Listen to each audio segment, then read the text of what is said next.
Bom dia, moçada! Tudo bem com vocês?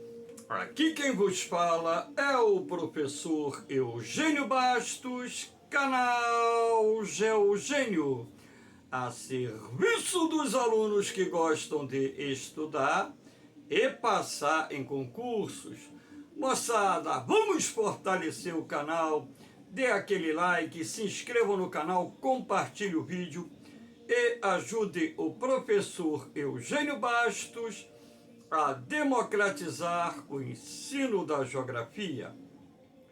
Moçada, no nosso encontro de hoje, eu irei falar sobre a probabilidade de termos no segundo semestre de 2023 o retorno do fenômeno do El Niño, um dos fenômenos climáticos que causam perturbações climáticas em várias regiões do planeta, inclusive aqui no Brasil.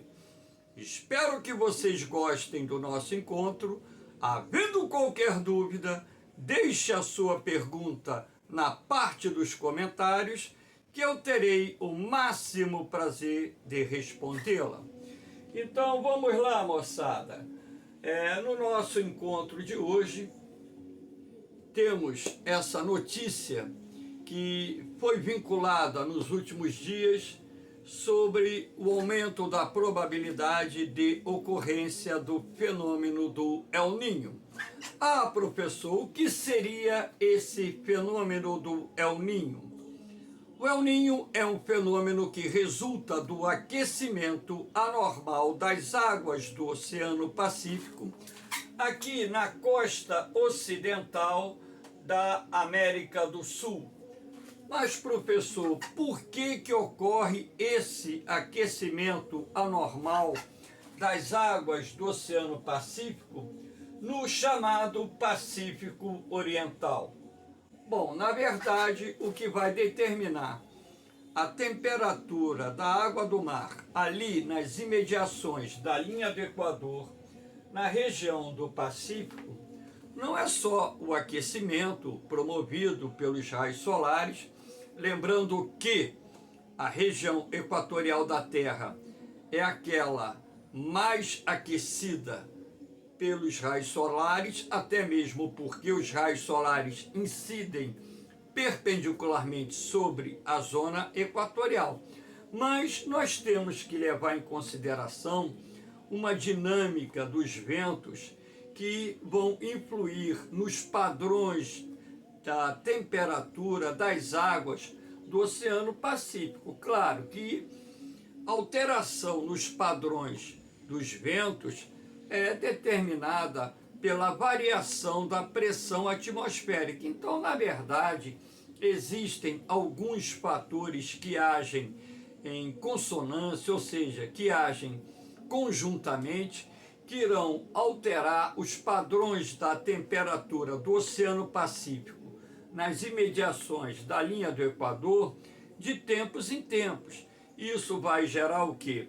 O fenômeno do El Niño, que é o aquecimento anormal das águas do Pacífico Oriental nas imediações da linha do Equador, vai gerar a Laninha, que resulta do resfriamento anormal da temperatura da água do mar nas imediações da linha do Equador, também no Pacífico Oriental, e nós temos normalmente entre esses dois fenômenos um período de neutralidade. Então, é dentro desse contexto que eu vou procurar tornar essa aula a mais acessível possível, até mesmo porque, além dos alunos do ensino médio, existem alunos do ensino fundamental que acompanham o canal, então vou procurar ser o mais simples e objetivo possível.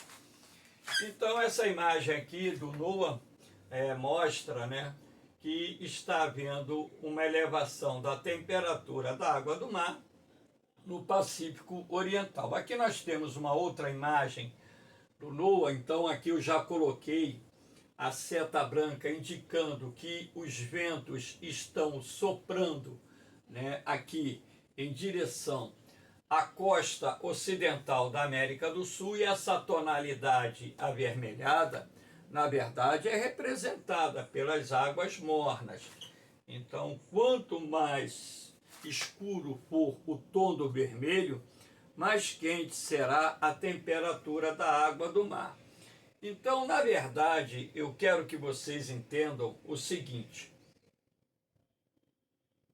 Aqui nós temos, por exemplo, os padrões de temperatura da água do Oceano Pacífico nas imediações da linha do Equador. Então você vai perceber que existe um padrão de aquecimento, um padrão de resfriamento, e esse padrão de aquecimento e resfriamento das águas nas imediações da linha do Equador é derivado da circulação atmosférica, ou seja, dos ventos que sopram a nível de superfície, porque um dos elementos responsáveis, pela movimentação da água do mar é justamente os ventos. Eu acho que quem já foi à praia já deve ter visto, que quando está ventando, você consegue ver a direção das ondulações, aquelas pequenas ondulações são empurradas pelo vento. Claro que o vento também vai dar origem a ondas médias, ondas grandes, enfim. Então, na verdade, essa oscilação do padrão de temperatura das águas do Oceano Pacífico na sua região equatorial está muito interligada aos ventos que sopram em determinadas épocas, em determinados anos, num sentido, em determinados anos, num sentido inverso. Então, para que vocês possam melhor entender como funciona isso, então vou mostrar aqui vocês a cela de Walker. Então, na verdade, o que acontece?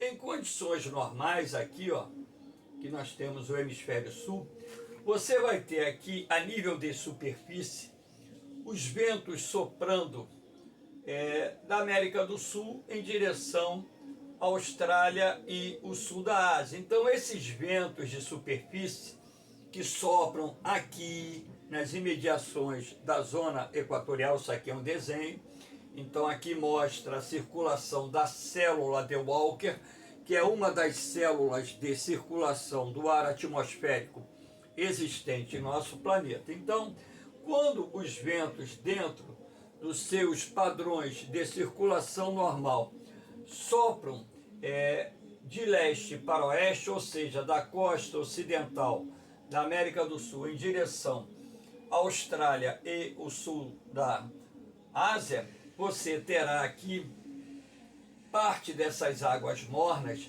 sendo empurradas de encontro ao Pacífico Central e ao Pacífico Ocidental.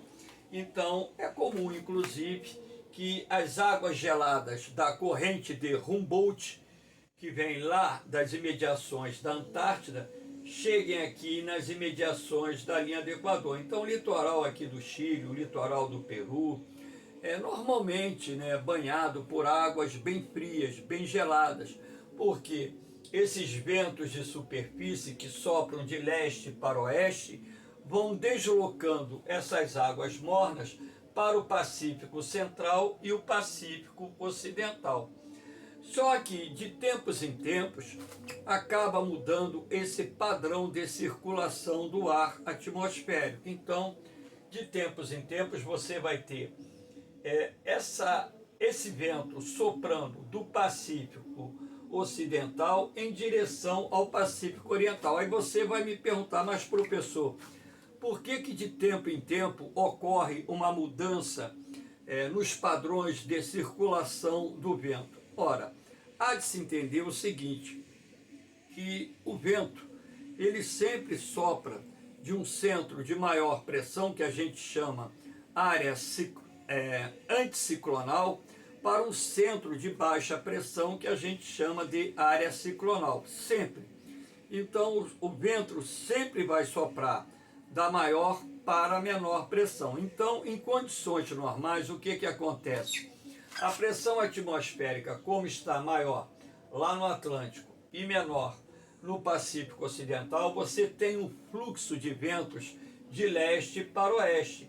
e é justamente esse fluxo de ventos que irá empurrar as águas mornas do Oceano Pacífico em direção ao Pacífico Central e ao Pacífico Ocidental. Agora, de tempos em tempos ocorre uma alteração nesses padrões de pressão atmosférica, ou seja, a pressão atmosférica ela aumenta lá no Índico, como também aumenta aqui no Pacífico Ocidental, e esses ventos eles passam a soprar de oeste para leste. Claro que para isso também nós temos que destacar a queda da pressão atmosférica no Oceano Atlântico. Então, na medida em que a pressão atmosférica se eleva lá no Índico e no Pacífico Ocidental, e ela diminui no Pacífico Oriental e no Atlântico, você terá um fluxo de ar junto à superfície, ou seja, a baixa altitude, soprando de oeste para leste. E na medida em que esses ventos mudam de direção e passam a soprar de oeste para leste, eles vão empurrando as águas mornas do Pacífico Ocidental e do Pacífico Central em direção à costa da América do Sul, litoral da América do Sul, ali nas imediações da linha do Equador, alterando assim os padrões de temperatura. Esse é, portanto, o fator determinante que será responsável pelo aquecimento anormal das águas do Oceano Pacífico, aqui nas imediações da linha do Equador, no litoral ocidental da América do Sul. Então, quando isso ocorre, nós temos uma perturbação, podemos assim dizer, climática em escala global, ou seja, inúmeras regiões do planeta serão afetadas pela alteração dos padrões de circulação do ar atmosférico, e sendo assim, o El Niño é um fenômeno que não só causa perturbações climáticas, ou seja, anomalias climáticas no território brasileiro, assim como também irá provocar anomalias climáticas em escala global. Aqui nós temos, deu uma travadinha aqui, só um minuto, de vez em quando esse computador dá uma travada. Então, já liberou aqui. Então, aqui nós temos um outro desenho para que vocês possam entender o mecanismo de circulação da célula de Walker. Então, aqui você tem, né, o aumento da pressão atmosférica, repare aqui, ó, na Ásia Oriental, e uma queda da pressão atmosférica, que é AP, alta pressão, BP, baixa pressão. Então, essa seta azul aqui significa os ventos de superfície, ou seja, os ventos que sopram nos baixos níveis da atmosfera. Então, na medida em que esse vento ele passa a soprar do Pacífico Ocidental em direção ao Pacífico Oriental, ele vai deslocando a água quente ou as águas mornas que banham o leste da Europa, que banham o nordeste da Austrália e também a região central do Oceano Pacífico. Então, o que você vai observar?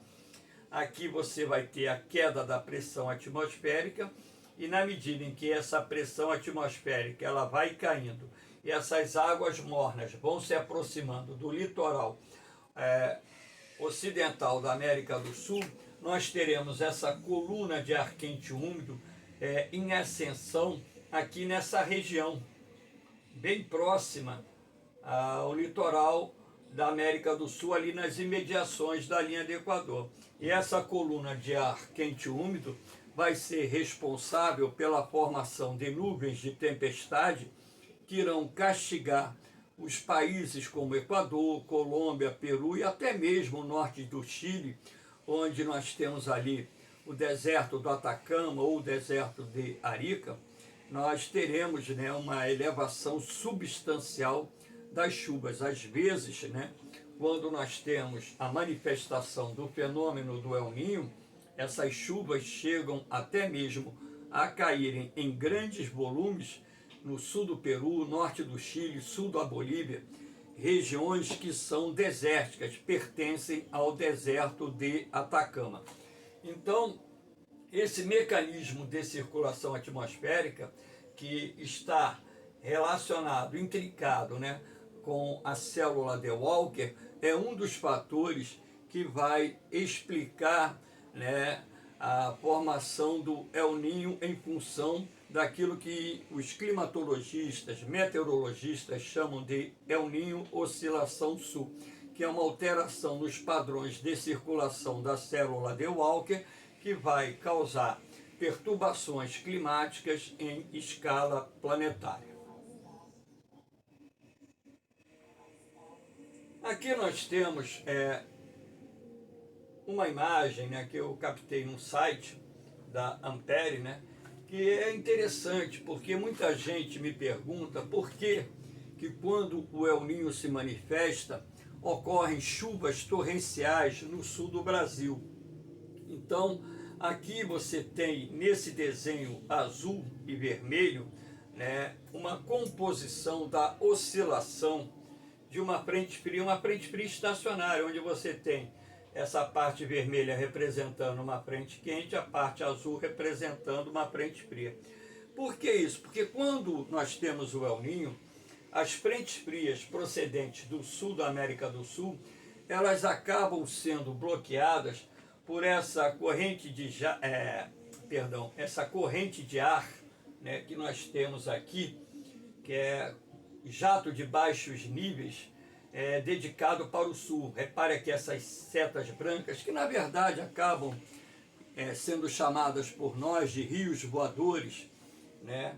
E dessa forma esse ar quente e úmido que é deslocado da Amazônia encontra-se com o ar frio e úmido que é deslocado pela massa polar atlântica.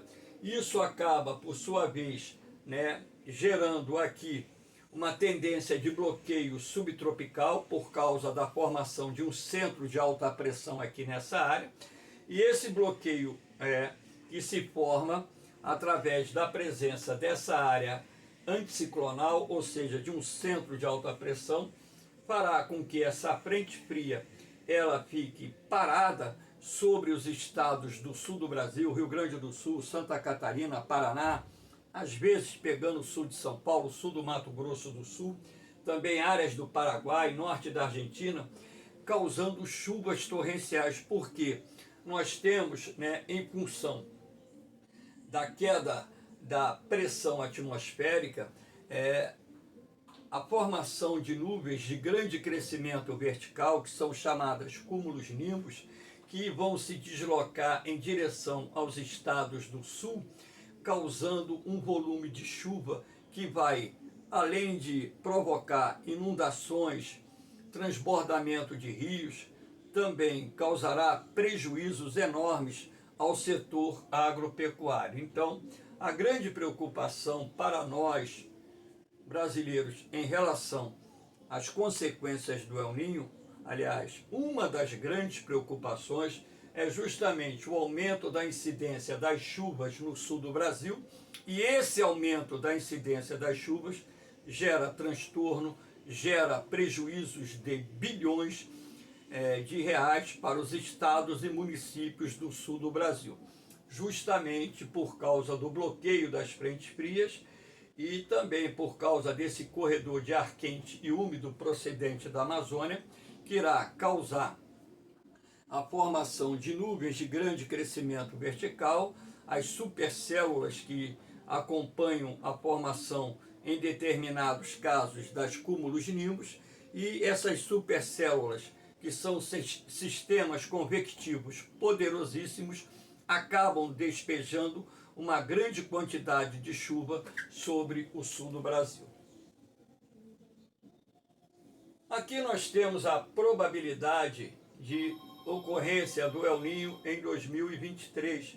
Então, aqui você pode perceber o seguinte, que essa probabilidade em outubro está acima de 60%. Então, na medida em que os meses vão se passando, né, os principais centros de pesquisa e os principais institutos meteorológicos do mundo, eles vão, através dos dados coletados a respeito da temperatura da água do mar, na região equatorial do Pacífico, e também em função da velocidade e incidência dos ventos nessa mesma região, eles vão determinando qual será a probabilidade de nós termos um El Niño a partir do segundo semestre de 2023.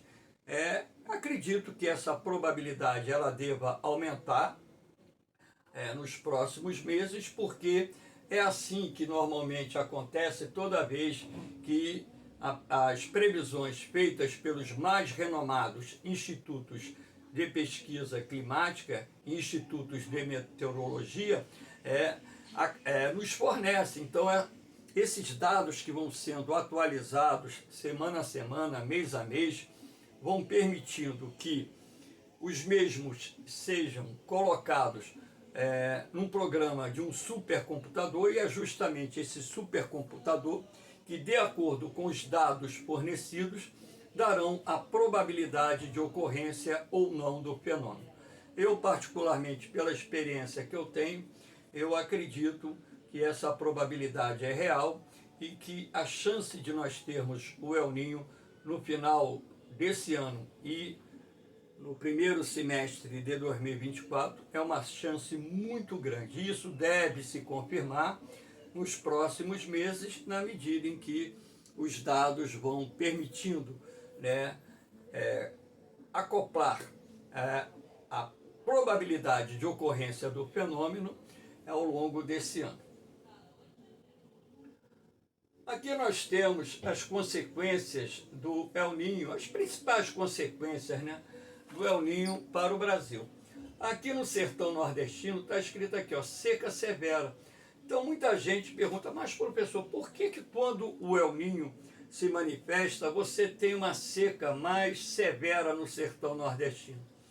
De acordo com os cientistas, os pesquisadores, quando o El Niño se manifesta, se posiciona aqui no interior do Nordeste um centro de alta pressão, um anticiclone.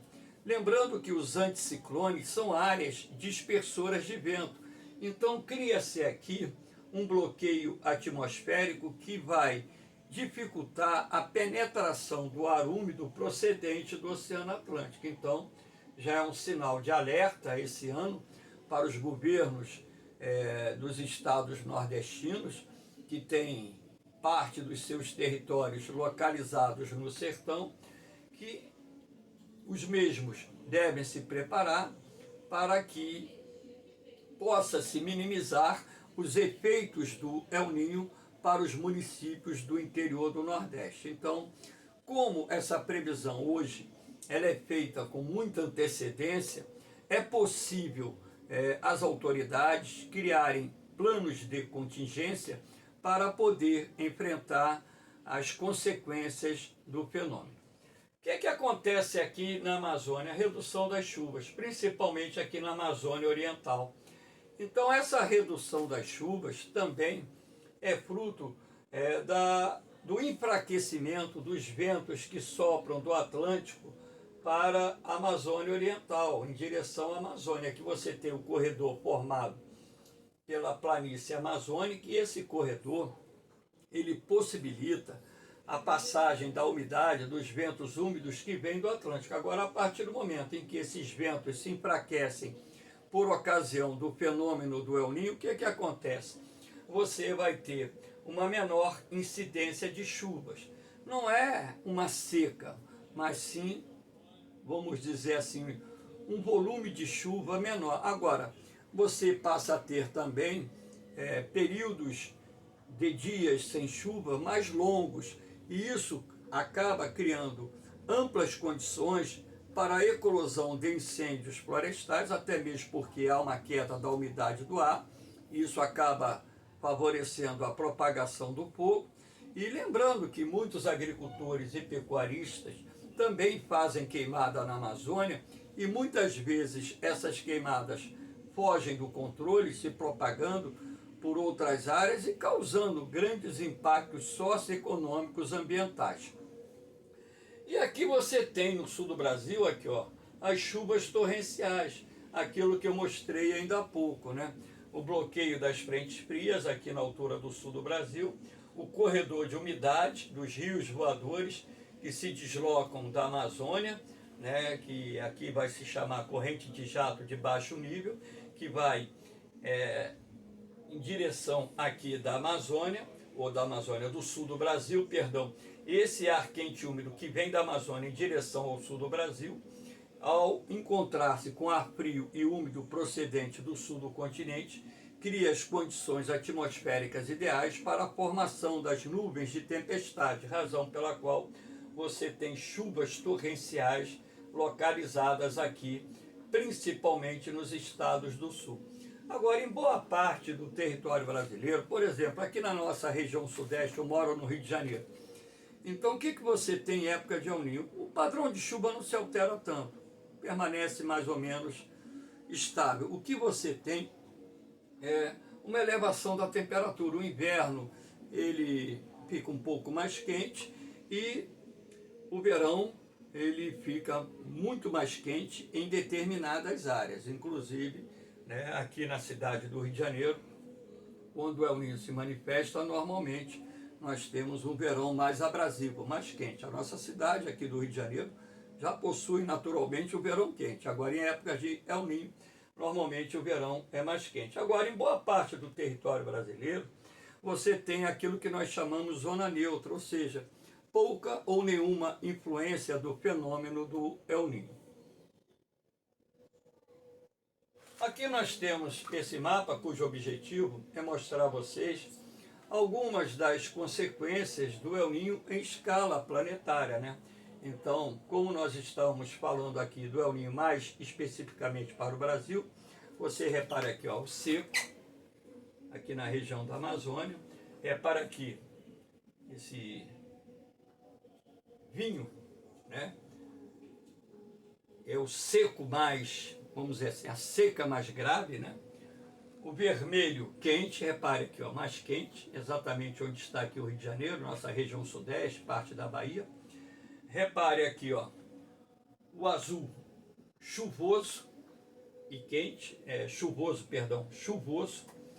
E aqui na costa do Equador, do Peru, chuvoso e quente. Agora você tem outros padrões no mundo aqui, ó.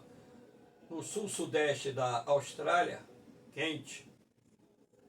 Aqui no leste da Ásia, inclusive pegando a China, a Península da Coreia, Japão, parte da Mongólia, Rússia, quente. América Central, seco.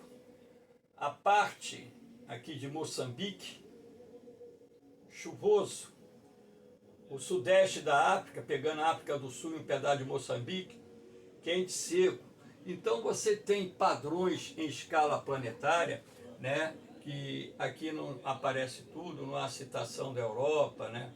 Não há citação, por exemplo, em outras partes da Ásia, mas nós temos padrões climáticos que sofrem alterações dentro das suas características originais por causa de toda a modificação da circulação do ar atmosférico e da redistribuição da chuva e também da redistribuição dos centros de alta e baixa pressão, e isso vai afetar todo o sistema de circulação do ar atmosférico e, consequentemente, causando os impactos que o El Niño pode causar, alguns positivos, outros negativos, né? Por exemplo, o El Niño, né? Aqui, essa parte oriental da Ásia, aqui no noroeste da América do Norte, aqui no nordeste da América do Norte, olha, se o El Niño provoca elevação da temperatura, por exemplo, na época do inverno, você não vai ter tantos gastos com o sistema de calefação, sistemas de aquecimento. Ah, professor, por que esse fenômeno ele é chamado El Niño? Porque os colonizadores espanhóis perceberam o seguinte, que o El Niño, quando se manifesta, normalmente a sua manifestação era percebida a partir do mês de dezembro. Então, em cima disso, como é o mês de nascimento de Jesus Cristo, os colonizadores espanhóis colocaram o nome do fenômeno de El Niño, o menino, em alusão ao nascimento de Jesus Cristo. Claro que o El Niño ele não começa em dezembro. As suas manifestações começam a ser sentidas a partir de dezembro de uma forma mais intensa. Mas o fenômeno não acontece da noite para o dia. Que fique bem claro isso na cabeça de vocês. O fenômeno ele vai acontecer de forma progressiva, lenta. Hoje é possível prever com meses de antecedência a ocorrência do El Niño, a ocorrência da Laninha, se vai existir uma fase neutra. E isso é muito importante na medida em que permite que as autoridades possam desenvolver os planos de contingência para atender aquelas áreas que serão afetadas não só pelo El Niño, como também pela Laninha. Lembrando que a Laninha, ela terminou agora, estamos nesse exato momento numa fase neutra. Tivemos uma Laninha que se estendeu por 3 anos, 2020, 2021, 2022, uma Laninha bastante longa.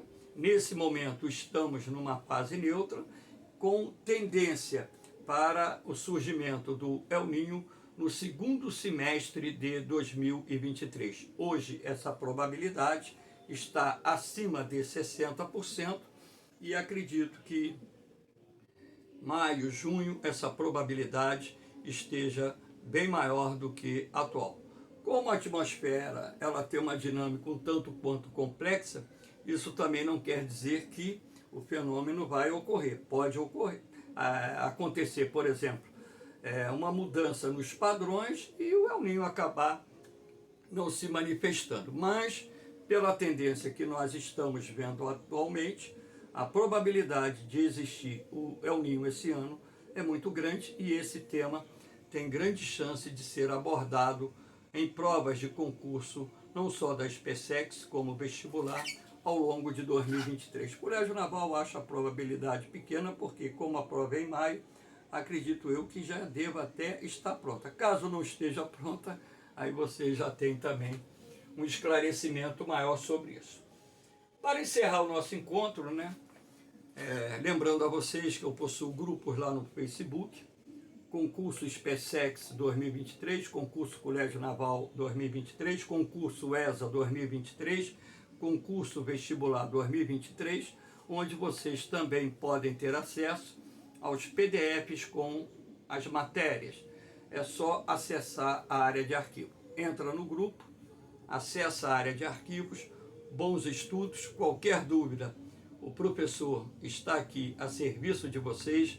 Lembrando que o meu canal não é monetizado, não tem objetivo financeiro, até mesmo porque eu tenho reiterado isso. Se eu quisesse ganhar dinheiro com aulas gravadas, eu venderia em plataformas fechadas, porque para um aluno eu ganharia muito mais do que a monetização do YouTube, paga por 1000, vamos dizer, visualizações. Então, que fique bem claro que eu peço apenas para divulgar o canal, para que esse canal possa atingir o maior número possível de jovens e adultos que estão se preparando para concursos, porque o canal Geogênio veio para democratizar o ensino da geografia e não se transformar numa plataforma para que eu ganhasse dinheiro. Eu ganho dinheiro dando aula numa grande rede de ensino do Brasil, tenho 42 anos de magistério, uma experiência muito grande, e ao final da minha carreira o que eu quero fazer é contribuir para que vocês que estão almejando a realização de um sonho possa conquistar esse sonho. É a minha pequena contribuição. E eu só peço que vocês ajudem a divulgar o canal. Valeu, moçada! Um beijão no coração de vocês. Um forte abraço. Fiquem com Deus. Eu vou, mas eu volto, hein? Fui!